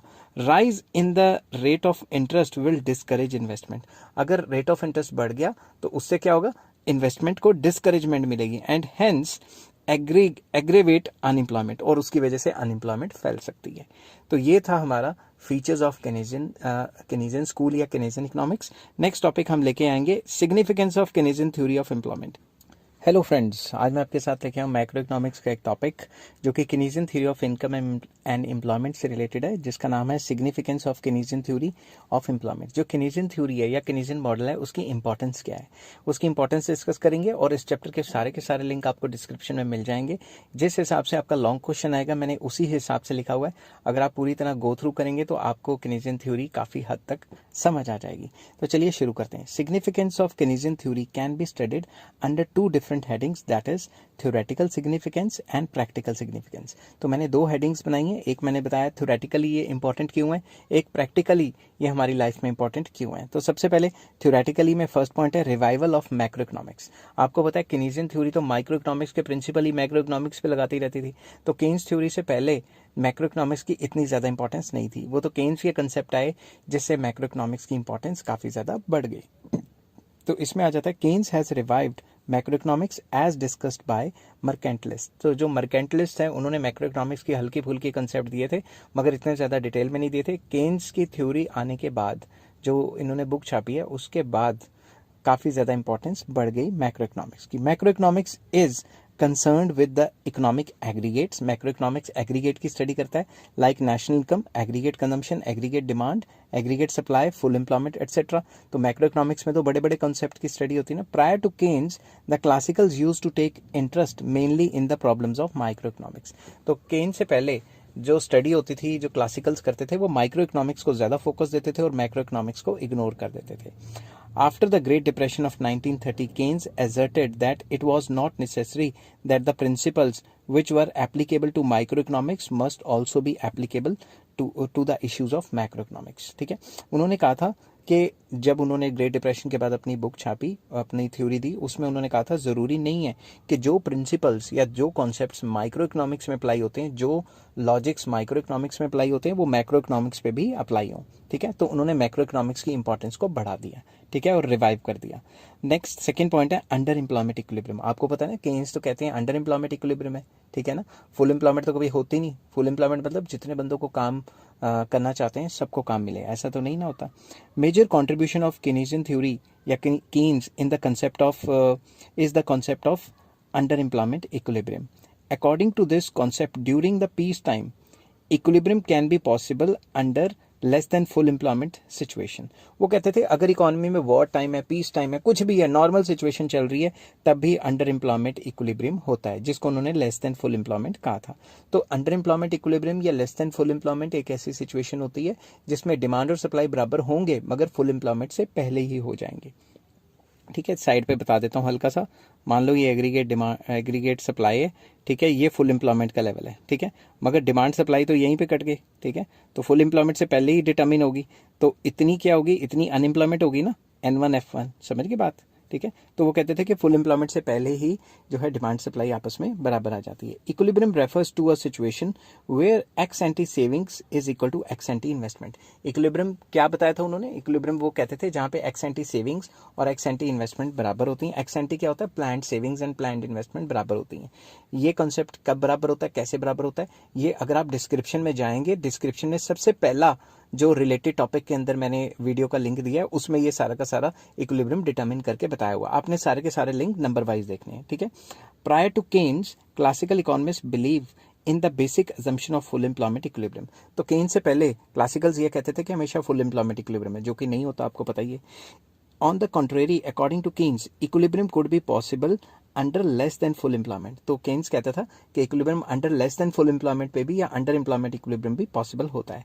Keynes analyzed the factors accounting for less than full employment and suggested how by removing those factors full employment could be restored। तो उन्होंने सजेशन भी दी थी कि भाई किस तरीके से फुल एम्प्लॉयमेंट को लाया जा सकता है। वैसे इकोनॉमी में अंडर एम्प्लॉयमेंट होता है नॉर्मल टाइम में भी, ठीक है, जो क्लासिकल कहते थे फुल एम्प्लॉयमेंट होता है। तो थर्ड इसकी जो इंपॉर्टेंस है वो आ जाती है एक्सपेक्टेशंस। जैसा कि मैंने पिछली वीडियो में बताया था, इनके सारे के सारे कॉन्सेप्ट एक्सपेक्टेशंस पे ही बेस्ड हैं। One of the major contribution of Keynesian theory is expectations, क्योंकि इनके जितने भी कंसेप्ट हैं वो सारे के सारे एक्सपेक्टेशंस पे बेस्ड हैं। Many of his fundamental concepts like investment, liquidity preference, multiplier etcetera are influenced by expectations. For example, investment को अगर देखें, investment is governed by MEC. MEC क्या होता है? एक्सपेक्टेड प्रॉफिटेबिलिटी, कि अगर प्रोड्यूसर्स को या एंटरप्रेन्योर को एक्सपेक्टेड प्रॉफिट होगा तभी तो वो इन्वेस्ट करेगा ना। Also liquidity preference depends on the future rate of interest या एक्सपेक्टेड रेट ऑफ इंटरेस्ट। तो लिक्विडिटी प्रेफरेंस हो या इन्वेस्टमेंट हो, सारी एक्सपेक्टेशंस पे ही डिपेंड करती है। तो इन्होंने अपनी थ्योरी में एक्सपेक्टेशंस को बहुत ज्यादा इंपॉर्टेंस दी थी। नेक्स्ट आ जाता है रोल ऑफ लिक्विडिटी प्रेफरेंस। इन्होंने लिक्विडिटी प्रेफरेंस का रोल बताया जो कि काफी इंपॉर्टेंट है। Keynes, in his general theory, has given much importance to the concept of liquidity preference. उन्होंने अपनी general theory में liquidity preference को काफी importance दी।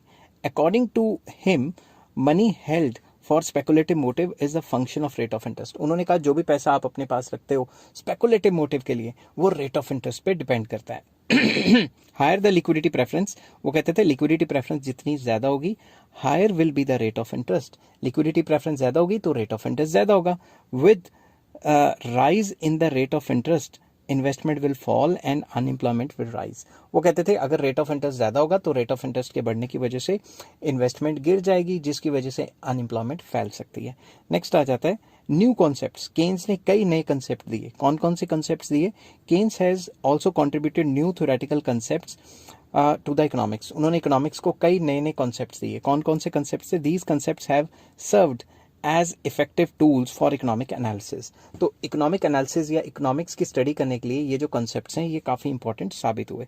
कौन कौन से कॉन्सेप्ट्स हैं?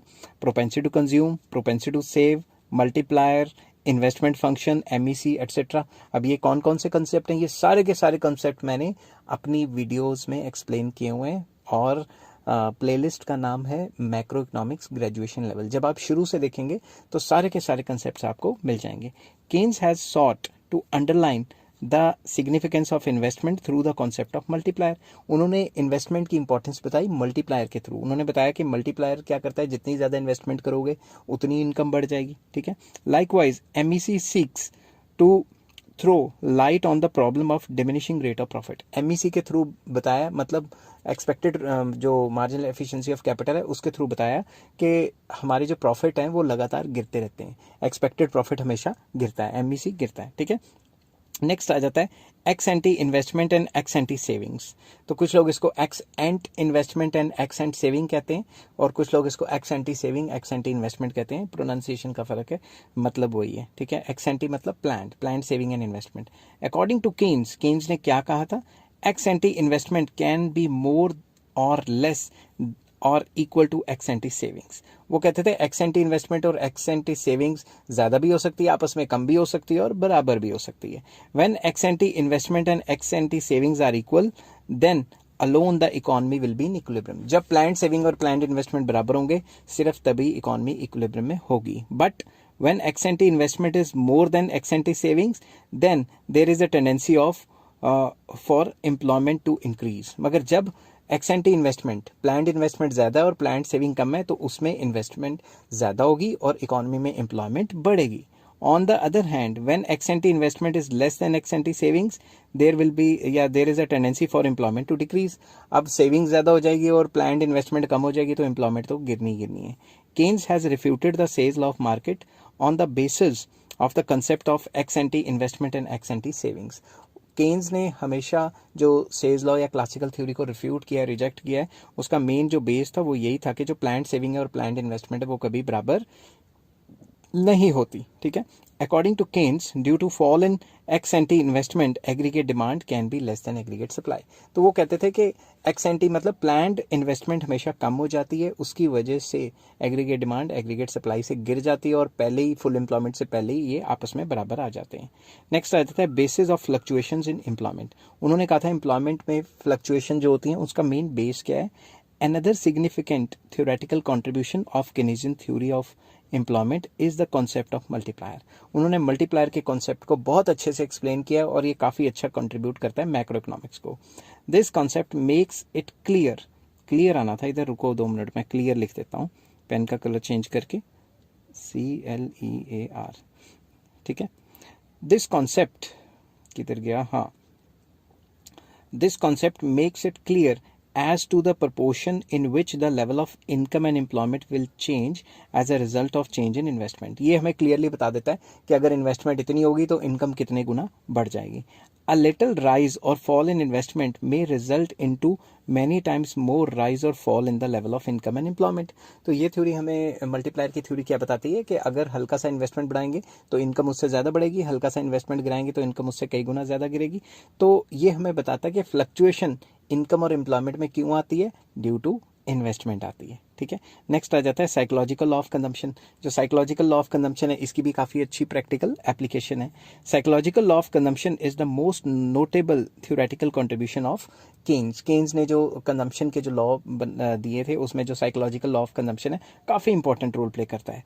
The law states that increase in income leads to increase in consumption, but increase in consumption is less than increase in income. Simple words में अगर किसी को बताना है तो इनकम के बढ़ने से कंजम्पशन बढ़ती है मगर कम बढ़ती है. On the basis of this law, Keynes has repudiated the Say's law of markets and maintained that aggregate demand can fall short of aggregate supply and consequently there can be a general unemployment and general overproduction in the economy. तो उन्होंने इसी law के through ये बताया था कि income के बढ़ने से कंजम्पशन बढ़ती है मगर कम बढ़ती है. तो मार्केट में कुछ ऐसा माल है जो बिकता नहीं है, जब माल बिका नहीं तो ओवर प्रोडक्शन होगी ना. तो वो कहता था जो जनरल ओवर प्रोडक्शन होती है आमतौर पे वो जनरली होती है. मगर सेज लॉ क्या, क्लासिकल थ्योरी क्या कहते हैं कि ओवर प्रोडक्शन होती ही नहीं, मगर ये कहते थे ओवर प्रोडक्शन भी होती है और अनएम्प्लॉयमेंट भी होती है. उसका मेन रीज़न क्या है, साइकोलॉजिकल लॉ, क्योंकि इनकम के बढ़ने से कंजम्पशन तो बढ़ती है मगर इतनी नहीं बढ़ती जितनी इनकम बढ़ी है.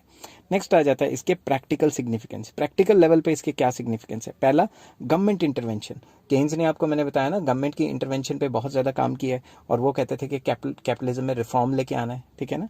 Keynes has criticized the policy of laissez-faire as advocated by classical economists. जो भी क्लासिकल इकोनॉमिस्ट हैं उन्होंने गवर्नमेंट इंटरफेरेंस को काफ़ी बुरा माना है. केन्स कहता था कि नहीं, गवर्नमेंट इंटरफेरेंस होनी चाहिए. ठीक है, लेजिस्फेयर नहीं होनी चाहिए. According to Keynes, achievement of the objective of full employment is not possible without government intervention. अगर फुल एम्प्लॉयमेंट का ऑब्जेक्टिव हासिल करना है तो गवर्नमेंट इंटरवेंशन के बगैर नहीं हो सकता. Under many circumstances, government interference in the economic sector is in the interest of people and economy.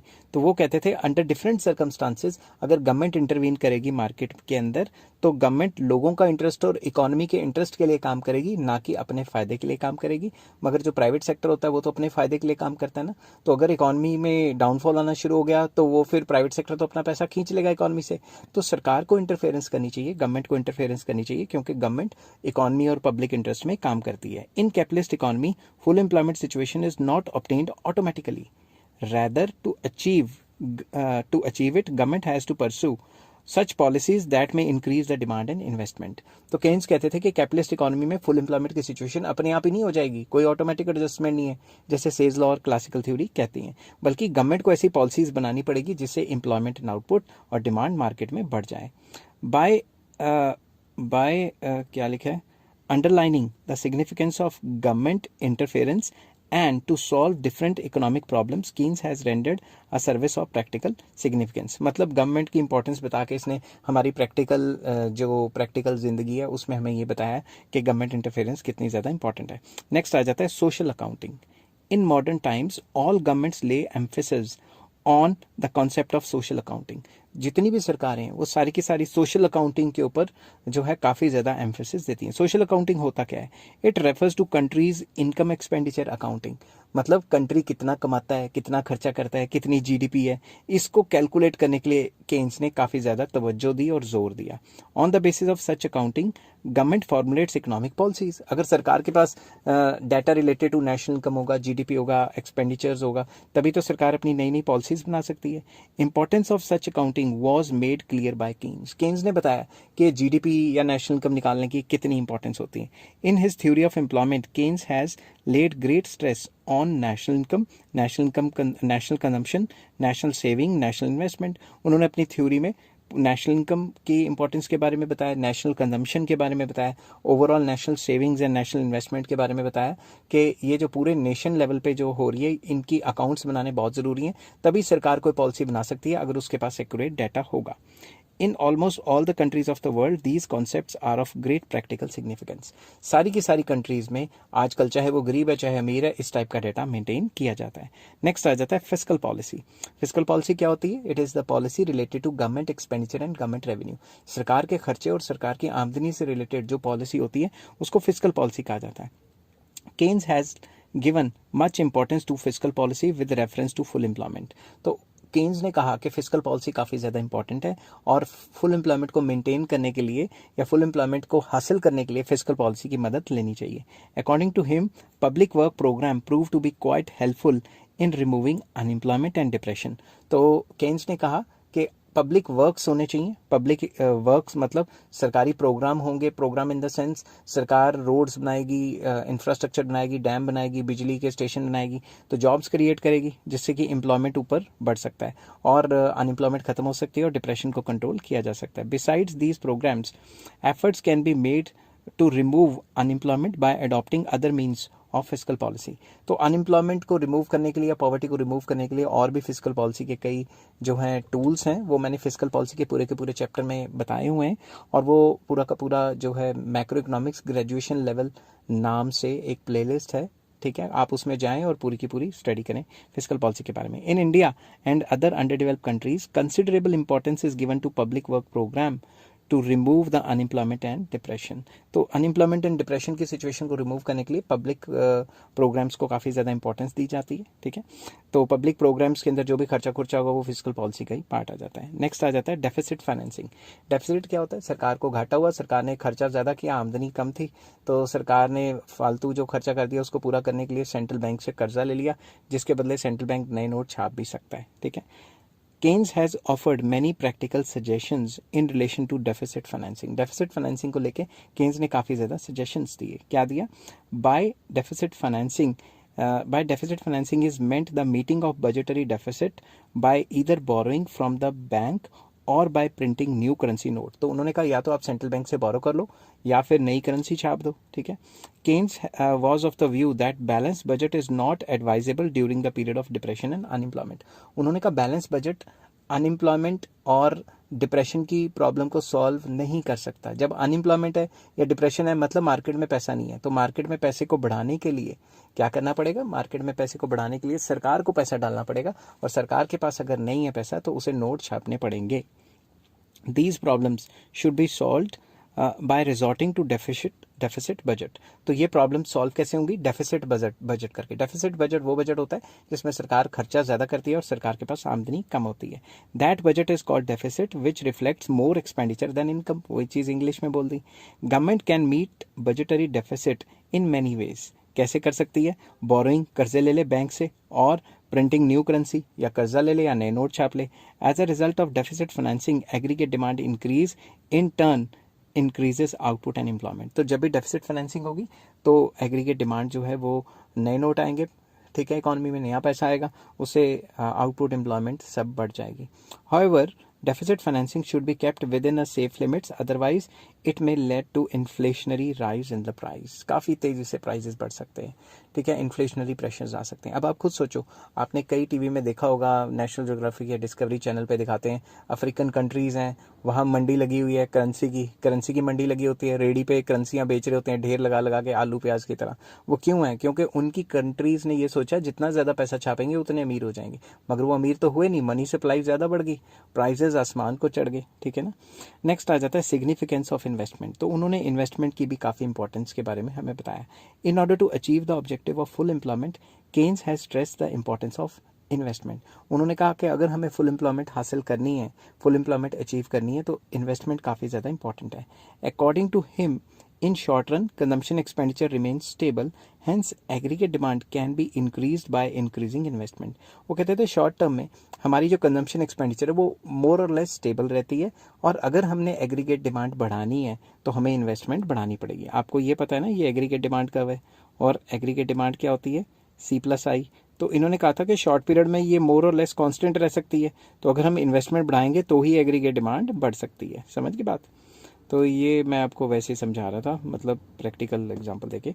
According to him, under condition of depression and unemployment, in order to encourage private investment, government itself should undertake large scale public investment।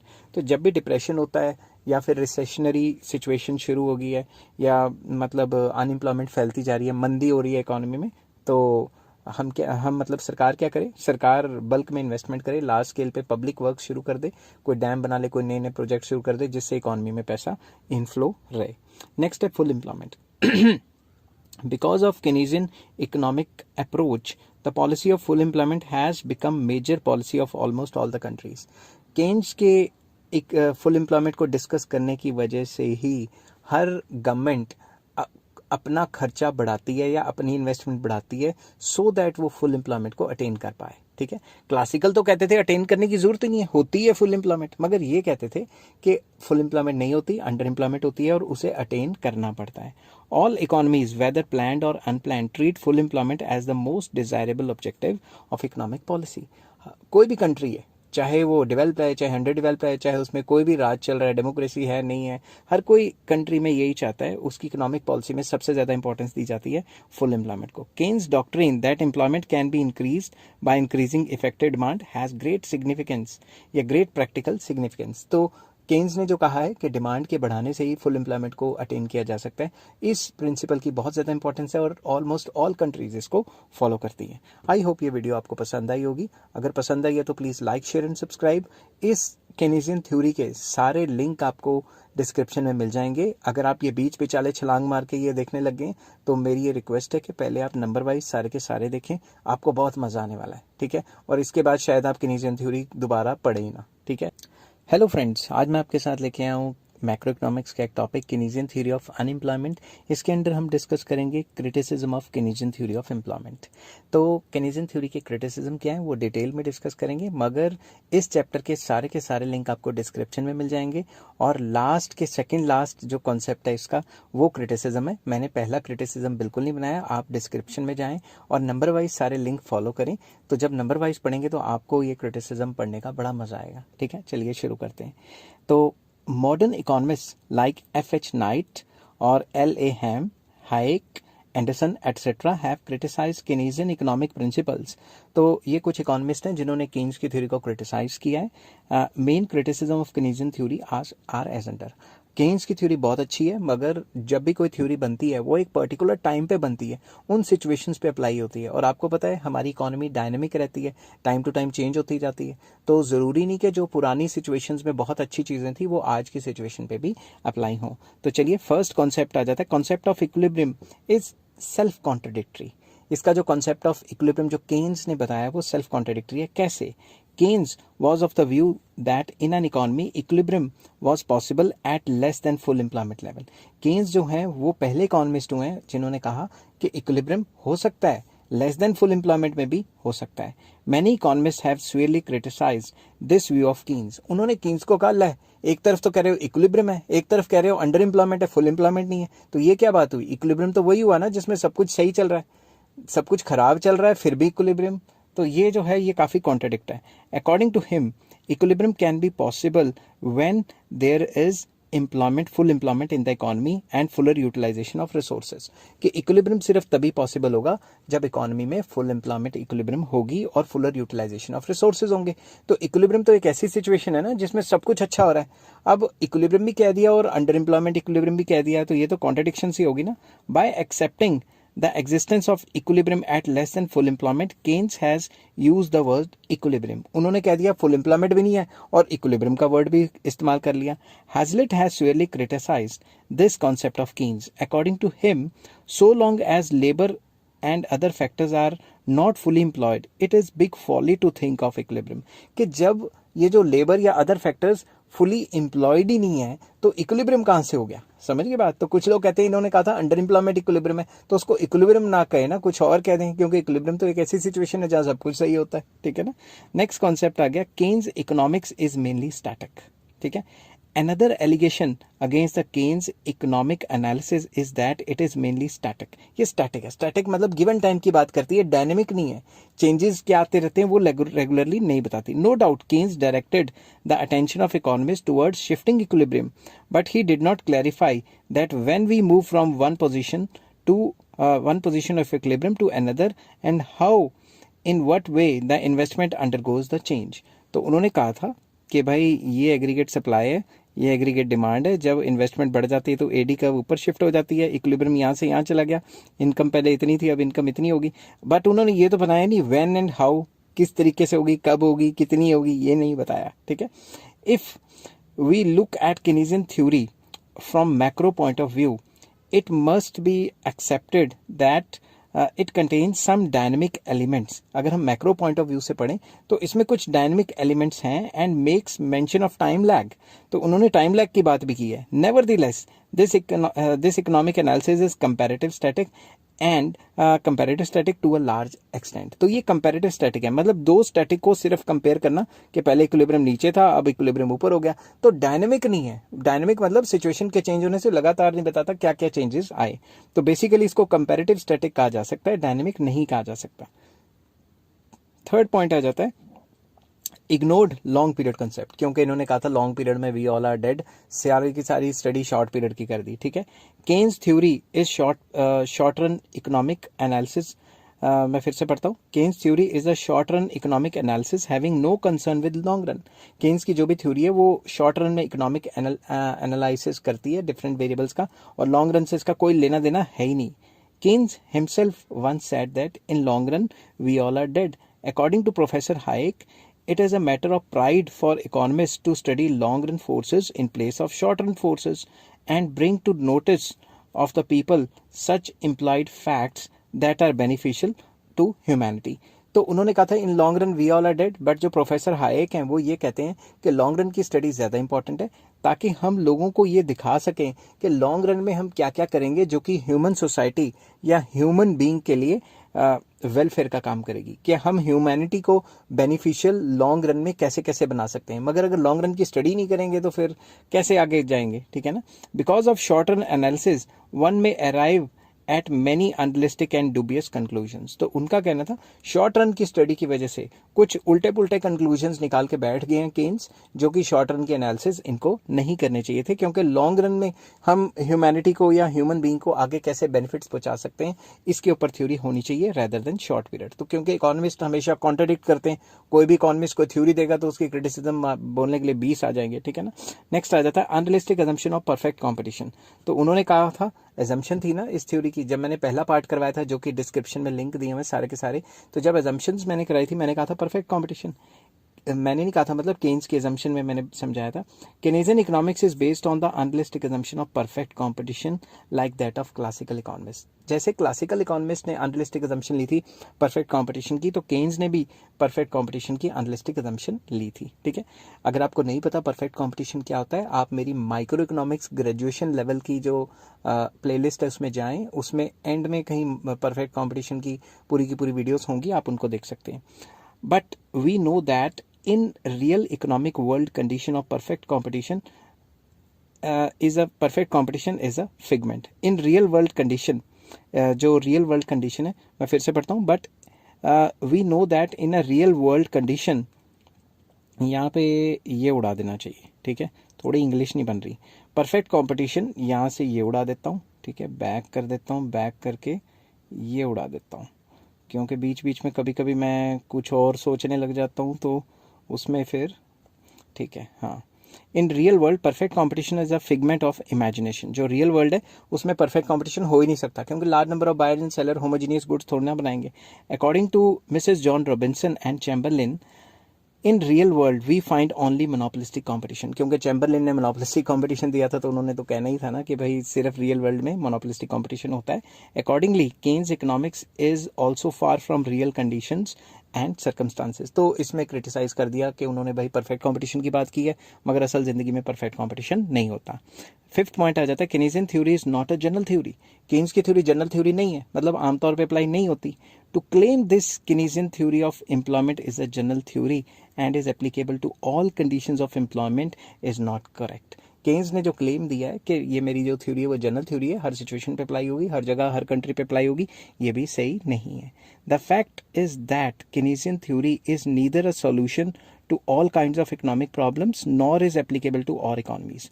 तो इसमें ये बताया गया, कई economist हैं उन्होंने ये बताया कि केन्स की थ्योरी हर एक जो प्रॉब्लम है उसका सॉल्यूशन भी नहीं देती और हर एक इकोनॉमी पे अप्लाई भी नहीं होती। कैसे? प्रोफेसर स्वीजी ने कहा है, he has criticized Keynesian theory stating that it does not consider technical unemployment। तो उन्होंने ये तो कहा था अनएम्प्लॉयमेंट आएगी, मगर टाइम के चेंज होने से जैसे जैसे टेक्नोलॉजी अच्छी बढ़ती जा रही है तो टेक्निकल अनएम्प्लॉयमेंट भी तो आ रही है, मगर उस चीज़ को बताया ही नहीं उन्होंने कि टेक्नोलॉजी के चेंज होने से भी जो जॉब लॉसेज हो रहे हैं उनका क्या होगा।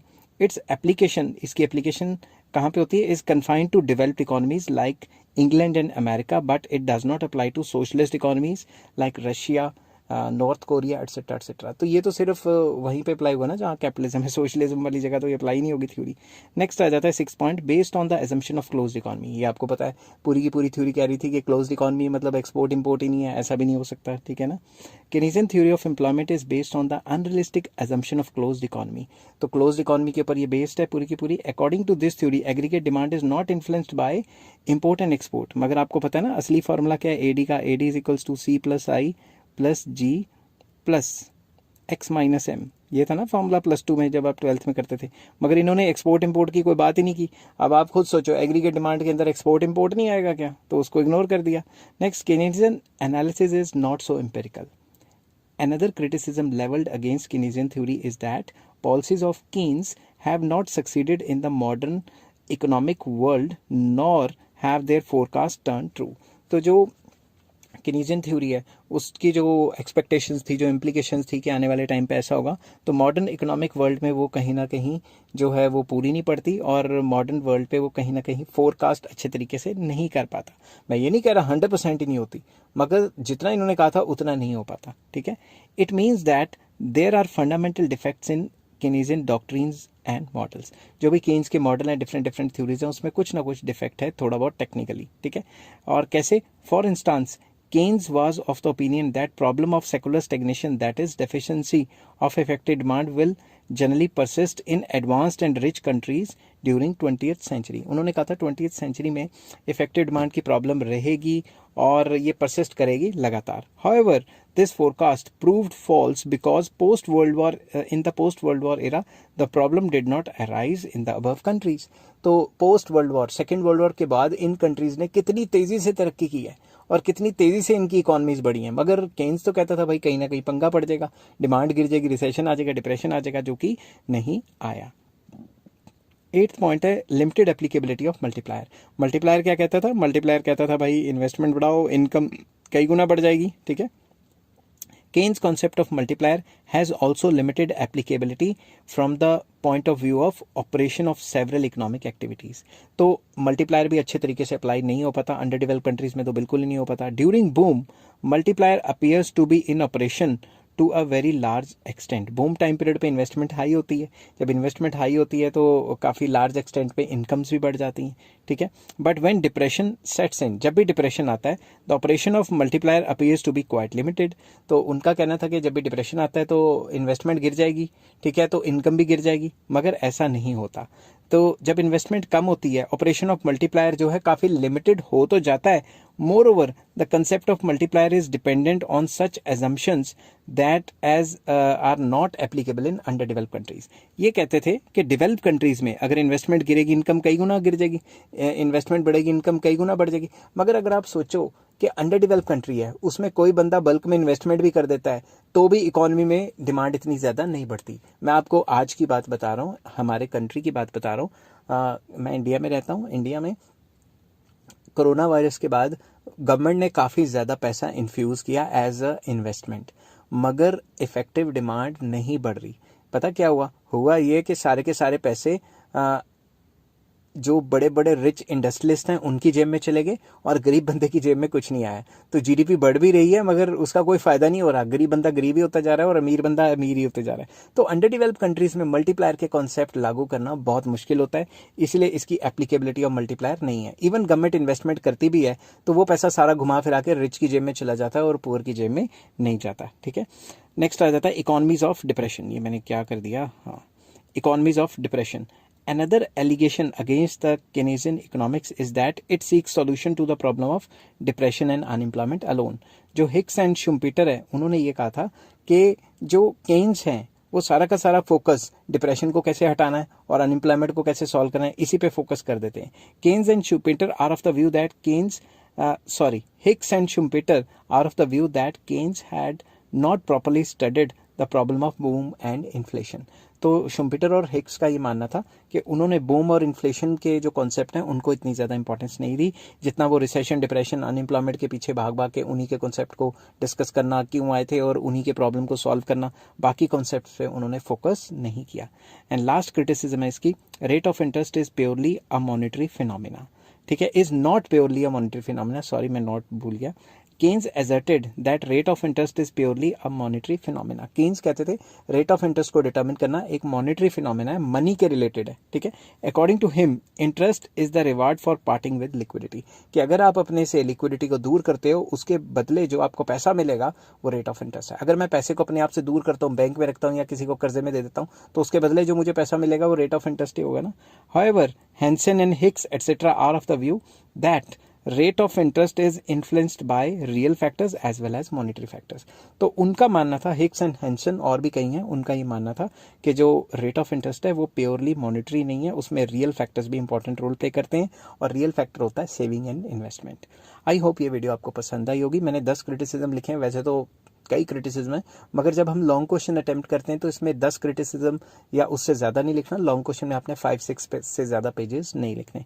अगर ये वीडियो आपको पसंद आई हो तो please like, share and subscribe, comment. Hello friends, आज मैं आपके साथ मैक्रो इकोनॉमिक्स का एक बहुत इंपॉर्टेंट टॉपिक लेके आया हूँ जो कि है Keynesian model versus classical model. Keynes और क्लासिकल्स में क्या डिफरेंसेस हैं जो कि सेकेंड वर्ल्ड वॉर से पहले के भी चलते आ रहे हैं वो हम डिस्कस करेंगे। चलिए शुरू करते हैं। मैंने एक साइड पे क्लासिकल मॉडल लिखा है, दूसरी साइड पे केनीजियन मॉडल लिखा है। मैं इनकी जगह मॉडल की जगह classical theory and Keynesian theory भी लिख सकता था। ठीक है, तो मुझे इस टॉपिक पे आप गालियां मत निकालना क्योंकि कई बच्चे बहुत गालियां निकालते हैं। ठीक है, तो फर्स्ट पॉइंट है, जो क्लासिकल हैं वो ये मान के चलते हैं कि फुल एम्प्लॉयमेंट इक्विलिब्रियम एक नॉर्मल फीचर है। ऑन द अदर हैंड जो केन्स है वो ये मान के चलते हैं कि अंडर एम्प्लॉयमेंट इक्विलिब्रियम ही एक नॉर्मल फीचर है। क्लासिकल कहते थे कि ऑटोमेटिक एडजस्टमेंट होती है through price, rate of interest and wage rate. किस तरीके से होती है ये देखने के लिए आपको मेरी क्लासिकल थ्योरी की वीडियो और सेज लॉ की वीडियो देखनी पड़ेगी जो कि मैक्रो इकोनॉमिक्स ग्रेजुएशन लेवल नाम की प्लेलिस्ट में है। ठीक है, नेक्स्ट, नो ऑटोमेटिक एडजस्टमेंट। वो कहते थे कोई ऑटोमेटिक एडजस्टमेंट नहीं होती, गवर्नमेंट को इंटरफेयर करना पड़ता है तो कहीं फुल एम्प्लॉयमेंट को मेंटेन कर पाएगी। ठीक है, क्लासिकल कहते थे कि एग्रीगेट सप्लाई को ज्यादा स्ट्रेस दो, केन्स कहते थे एग्रीगेट डिमांड को ज्यादा कंसेप्ट दो। तो वो केन्स की थ्योरी डिमांड साइड थ्योरी मानी जाती है, क्लासिकल्स की सप्लाई साइड मानी जाती है। क्लासिकल्स कहते थे मनी का एक ही काम है, मीडियम ऑफ एक्सचेंज, मगर केन्स कहते थे स्टोर ऑफ वैल्यू भी मेन काम है। स्टोर ऑफ वैल्यू है जो एक इंपॉर्टेंट फंक्शन है, अगर ये फंक्शन नहीं होगा तो इकोनॉमी में पैसा रखने का कोई फायदा नहीं होगा। ठीक है, नेक्स्ट, क्लासिकल कहते थे rate of interest is determined by real factors that is saving and investment, मगर केन्स कहते थे rate of interest is determined by monetary factors like demand for money and supply of money. Next point आ जाता है, जो classicals थे वो कहते थे saving is a function of rate of interest. अगर मैं यहाँ साइड पे लिख देता हूँ, अगर रेट ऑफ इंटरेस्ट बढ़ गया तो सेविंग बढ़ जाएंगी, रेट ऑफ इंटरेस्ट गिर गया तो सेविंग गिर जाएंगी, there is a positive relation. मगर ये कहते थे सेविंग और इनकम का रिलेशन है। केन्स कहता था कि saving is related to income only, income होगी तभी सेव करोगे, इनकम ही नहीं होगी तो सेव कहाँ से करोगे।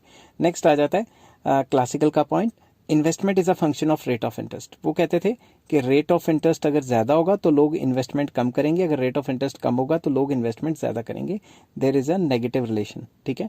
मगर दूसरी तरफ अगर देखा जाए, वो कहते थे जो इन्वेस्टमेंट है वो रेट ऑफ इंटरेस्ट पे तो डिपेंड करता ही है, मगर लार्जली एमईसी पे डिपेंड करता है। एमईसी क्या है? एक्सपेक्टेड प्रॉफिटेबिलिटी, कि जितनी ज़्यादा एक्सपेक्टेड प्रॉफिटेबिलिटी होगी उतनी इन्वेस्टमेंट की जाएगी, जितनी कम एमईसी होगी उतनी कम इन्वेस्टमेंट की जाएगी। नेक्स्ट पॉइंट आ जाता है क्लासिकल्स में, नो गवर्नमेंट इंटरफेरेंस। क्लासिकल कहते थे गवर्नमेंट को इंटरवीन करने की क्या जरूरत है जब सब कुछ ही ऑटोमेटिकली एडजस्ट हो जाता है। मगर केन्स कहते थे कि भाई गवर्नमेंट इंटरवेंशन इज रिक्वायर्ड, क्योंकि ऑटोमेटिक एडजस्टमेंट नाम की कोई चिड़िया नहीं होती, ठीक है, कोई कंसेप्ट ही नहीं है ऑटोमेटिक एडजस्टमेंट का, ठीक है। नेक्स्ट वो कहते थे अगर ऑटोमेटिक एडजस्टमेंट होता तो वर्ल्ड इकोनॉमी में 1929-30 में डिप्रेशन थोड़ी ना आता।